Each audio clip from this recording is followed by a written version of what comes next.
सदगुरुदेव भगवान की जय। श्री सीताराम सरकार की जय। श्री राधा रमण लाल की जय। श्री गौरी शंकर महादेव की जय। सभी दर्शकों और भक्तों को कोटि कोटि प्रणाम। सबको प्रेम भरा जय जय श्री राधे, जय जय श्री सीताराम। जितने भी साधक हैं, भक्त हैं, बहुत ही महत्वपूर्ण विषय है और सभी साधक बहुत ही ध्यान से सुनेंगे। देखिए, भगवान के नाम जप की जो साधना है, इसकी जितनी महिमा है कि कोई वाणी से व्यक्त करने पर चाहे जितना बड़ा भी महापुरुष वो क्यों न हो, वो भगवान के नाम की महिमा का पूर्ण शब्दों से प्रकट नहीं कर सकता। क्योंकि जब हमें शब्द भगवान का नाम, जिसमें रूप भी छिपा हुआ है, भगवान की मधुर मधुर लीलाएं भी छिपी हुई हैं और भगवान के धाम का रहस्य भी छिपा हुआ है, जब वो नाम वो हमें बहुत सरलता से मिल जाता है।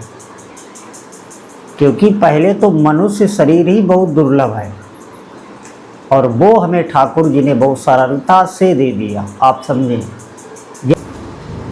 जब नाम हमें बहुत सरलता से मिल जाता है तो निश्चित समझें हमारा वैसा विश्वास नहीं होता। क्योंकि भगवान ने पहले से ही हम पर कृपा की कि हमें मनुष्य शरीर दे दिया। मनुष्य शरीर का मतलब है पूर्ण चेतना। आपका जो चिंतन शक्ति है वो मनुष्य शरीर में भगवान ने अद्भुत दी। आप खोज सकते हैं, धर्मशास्त्रों में खोज सकते हैं, संतों में खोज सकते हैं, उनकी वाणी को सुन सकते हैं और नाम जाप में अपनी धारणा को बना सकते हैं।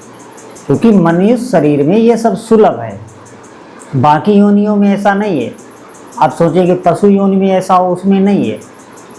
वो ये चिंतन मनन नहीं कर सकते, भगवान की लीलाओं का अनुकरण चिंतन नहीं कर सकते, लेकिन आपके लिए सुलभ है।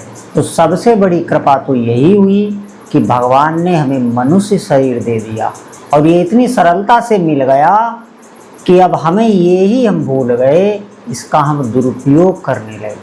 निश्चित समझें, क्योंकि भोग भोगना होता तो किसी भी योनि में भोग सुलभ हैं, आप देखेंगे।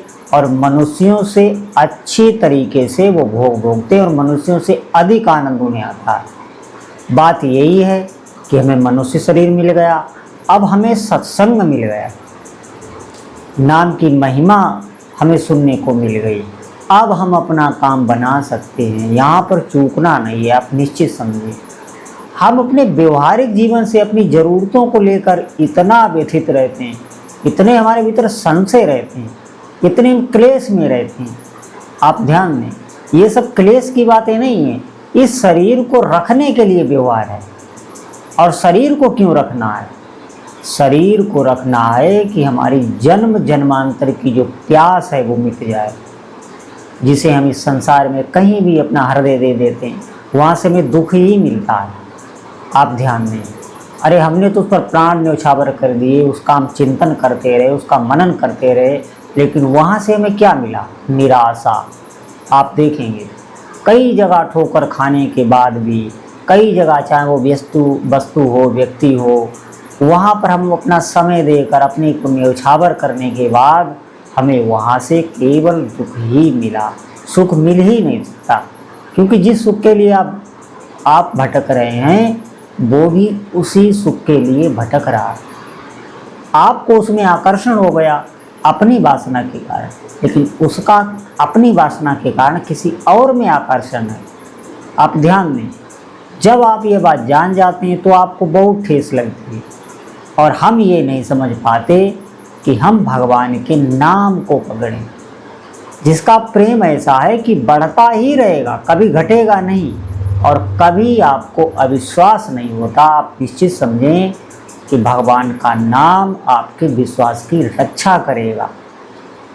लेकिन इन सब बातों को जानते हुए भी हम नाम जप नहीं करते, क्योंकि इतनी सरलता से, इतनी सहजता से मिल रहा है, तो हमारा उसमें सहज में ही विश्वास हो जाए ऐसा असंभव।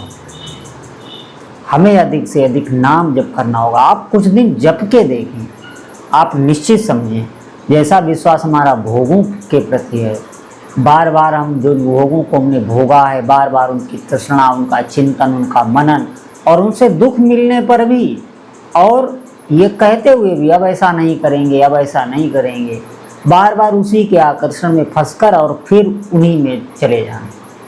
आप समझें इतना जोर का उनका प्रभाव बैठा हुआ है, कभी तो जा नहीं रहा, और लेकिन फिर भी हम भजन करने को तैयार नहीं। ये हमारा दुर्भाग्य है कि प्रभु ने हमें ये जो शरीर दिया, आप निश्चित समझें हमें क्या करना। इतना सरल मार्ग है कि आप कुछ भी करते हुए, चाहे जहाँ भी आपका मन जाए, आप नाम को रटो, बस इसे रटते रहिए। आप देखेंगे रटते रटते ही आपको नाम में प्रीति हो जाएगी, फिर नाम जब ही सब संभाल लेता है।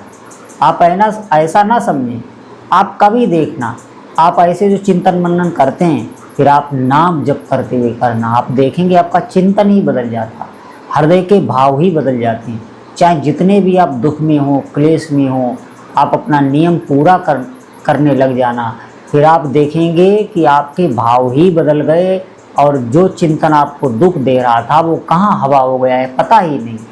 ये प्रत्यक्ष में प्रमाण आपको बता रहा हूँ, ऐसा ही होता है। आप करें। देखिए बात विश्वास की है। अपने सनातन हिंदू धर्म में आज ये जो लोग कह रहे हैं कि अंधविश्वासी या पाखंडी हैं, आप निश्चित समझें प्रेम कभी भी विश्वास करके नहीं किया जाता। आप देखेंगे इस संसार में भी इन लोगों का मुंह बंद करने के लिए प्रत्यक्ष प्रमाण है। लेकिन बात यह है कि जो प्रेमी होते हैं, जो भगवान के प्रेम मार्ग में चलते हैं, वो अधिक तर्क वितर्क में नहीं चलते। आप देखेंगे साधारण इस संसार में किसी को किसी से प्रेम हो जाए तो कभी भी उसकी बुद्धि में कोई तर्क नहीं होता, वो उस पर पूरा का पूरा मोहित हो जाता। कोई श्रद्धा में कहीं भी देखेंगे कोई दोष नहीं होता। अब जिस पे प्रेम हो गया उसमें कोई दोष आपको नहीं देखेगा, चाहे जो लोग कुछ भी कहें, लेकिन आप उस पर मोहित हुए हैं तो आपको कुछ नहीं देखने वाला है। प्रेम में कोई तर्क नहीं, और अगर आपके भीतर कोई तर्क आ गया तो देखेंगे वहीं से प्रेम कम हो जाता है। प्रेम को तर्क रुकने नहीं देता। तार्किक ज़्यादा बुद्धिमान वो प्रेमी नहीं हो सकते, कभी भी नहीं। इसका मतलब क्या हम बुद्धिहीन हो जाएं? नहीं, जो महासुख आपको मिलेगा, क्योंकि ये ईश्वर का प्रेम है। यहाँ जो हम चर्चा कर रहे थे, संसार का आकर्षण, शारीरिक आकर्षण के कारण या धन वैभव गुण आदि देख के जो भी होता है, इसे ये काम है, ये प्रेम नहीं। लेकिन यहाँ जो प्रभु का प्रेम होता है, ये प्रतिक्षण वर्धमान है, ये हर पल नया होता चला जाएगा। भगवान का रूप, भगवान का नाम, लीला धाम, आप निश्चित समझें ये कहने सुनने की वस्तु नहीं है। आप चाहे जितने भी दुख में हो, चाहे जैसे हो, जहाँ हो, आप नाम को पकड़ लें, अधिक से अधिक नाम रटें, तो आपको भीतर से शांति आने लगी। इस बात को समझें, ये अध्यात्म है, ये विज्ञान से बहुत ऊपर की वस्तु है, ऐसा भी आप समझ लें। जहाँ विज्ञान की सोच ही गुम हो जाती है, वहाँ से अध्यात्म चलता है। क्यों? क्योंकि ये अंतःकरण से संबंधित बात, अंतःकरण से शुरू ही होता है अध्यात्म। तो हमारी इन बातों को आप समझें और नाम में निष्ठा लाएं, विश्वास लाएं। भले ही मन ना लग रहा हो, मन घबरा रहा हो, बेचैनी बढ़ रही हो, क्योंकि जलन भी बढ़ेगी, आपके पाप नष्ट हो सकते हैं, आपको घबराहट हो सकती है। आप सबको बाध करके आप समझें, जब आप दवा ले रहे हैं तो दवा की आप कड़वाहट नहीं देखते, आप थोड़े समय बाद इतनी शीतलता का अनुभव करेंगे, इतनी आप कृपा का प्रभु अनुभव करेंगे कि आप रोने लग जाएंगे। निश्चित समझें, और सभी आपकी भौतिक बाधाएं दूर करेंगे भगवान का नाम। आप निश्चित समझें, आप नाम जप करें, वो आपका चिंतन देख रहा है, क्योंकि आप नाम जप करेंगे, आप चिंतन अवश्य करेंगे। जिन जिन समस्याओं से आप उलझे हैं, जिन जिन बातों से आप परेशान हैं, आप निश्चित ही स्वाभाविक ही चिंतन जप करते समय करेंगे, तो सबसे पहले वो समस्या का नाश ही भगवान का नाम करेगा। ये मैं आपको प्रैक्टिकली बता रहा हूँ, ऐसा होता है। विश्वास करें, भगवान का नाम है, कोई हम अपनी महिमा नहीं बता रहे, आप भगवान से जुड़िए। जो भी आपके इष्ट देव हों, आप उनके नाम को पकड़ लीजिए। थोड़े समय में आपको अनुभव ना होने लग जाए तो आप कहना। जितने भी साधक हैं अधिक से अधिक प्रभु का नाम स्मरण करें। बोलो जय जय श्री सीताराम।